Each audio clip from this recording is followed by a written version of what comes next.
Hi guys, it's good morning to everybody. It's not quite 6 o'clock in the morning and I'm headed out to go get Jamie at work. So Joe and I get up at 5 and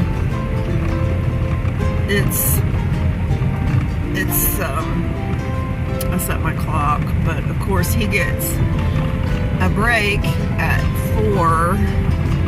No, I'm not even quite awake yet. Okay, so the deal is, I'm just showing you the driving because I don't have the thing up to hold the phone or anything, but anyhow, I thought I would just catch a glimpse of this. So, and the bright lights coming down the road are cars that we're meeting. But, so like he goes to work at 10, and then 4 hours later, 2, he texts me or calls me. So I have my phone in the bed, and then at 4, if I'm not sound asleep or we don't plan for me to sleep, because I need more sleep than he does anyway, but he does it at 4, and then I get up at 5, and then I go get him at 6. And he's always in such a good mood because he's such a doll baby.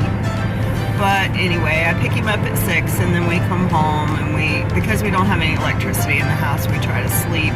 Once we get home, we try to sleep till daylight, which sometimes works and sometimes doesn't.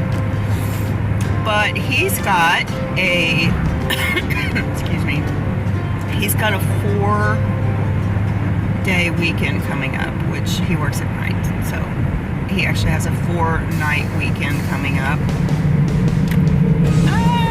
Shit, I forgot to slow down. Our brakes are grinding. I didn't slow down fast enough, but anyhow.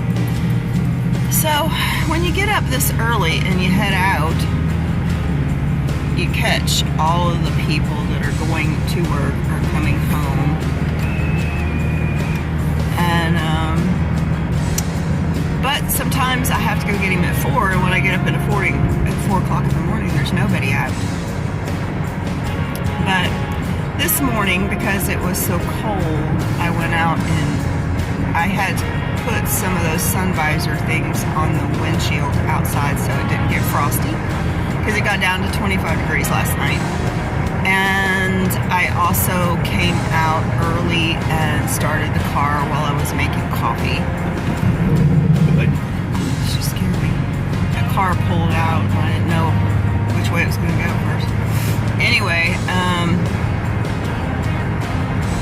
so I went out and started the car, and then I put coffee on. And there's just something about, I mean, like, it's not my favorite thing to get up at 5 o'clock in the morning and go get out and whatever, but there's something really, this is going to sound funny, but there's something so awakening about having to get up and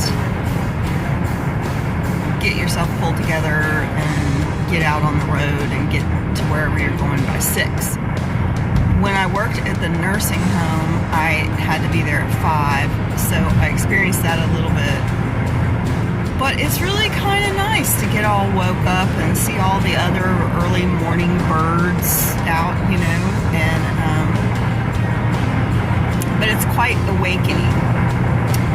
And Jamie and I believe in spiritual awakening, because you can go through life doing the best you can, really, to be a good person, and then if you go through the awakening, all of a sudden you realize a lot of the things that you've done that's not been healthy for your family, or it's made people have emotional pain, or sometimes not us, but sometimes people have had physical pain.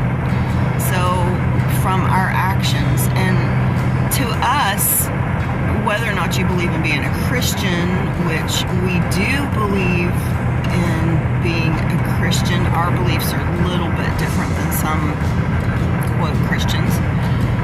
But whether or not you believe in being a Christian, follow the 10 Commandments, do whatever you want to do.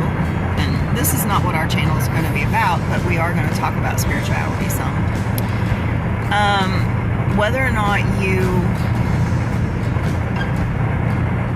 claim to be saved or claim to be a Christian or claim to be any other religion, you may not be awakened to how your presence on this earth affects other people, and you may have caused them pain. But when you go through the awakening and you suddenly realize who you are, what your purpose is on this earth, and all of that stuff, then you go through a period of pain. It hurts to realize that, like for me, I mean, I am 60, and I look back over my life and I see the way that I raised my kids, and I've had 2 marriages prior to Jamie, and you know, I see where I wasn't always right, and a lot of times I thought I was right, and then I look back and I see some of the things that I did that weren't fair or weren't nice or made people unhappy, or you know, and I have grieved. And then you have to go through a process of forgiving yourself so that you can just cope and get on with life. But there's something quite vigorous about awakening, even once you get through the pain of realizing, oh my God, I have at times been a horrible person. Maybe some people don't have that. Maybe some people are just like really nice people their whole life. But for me, I have awakened to the fact that I have not always been a good person. But getting up early in the morning and going, that awakening that I do every morning kind of reminds me to continue on with my awakening process and try to become the person that I need to become. We're not too far away from his work, and it's just been really kind of nice. I got my coffee in the slot, and it's getting closer to Christmas time, and we've got red and green lights flashing. Not really flashing, but you know, the street lights are going. And you know, you get up in the morning and the whole world's waking up, it seems.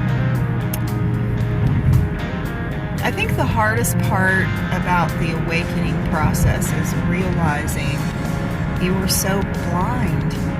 You were just so blind to everything. You walked around on the earth unaware and just bumbled around, run roughshod over people, or at times been toxic because you were in a bad mood.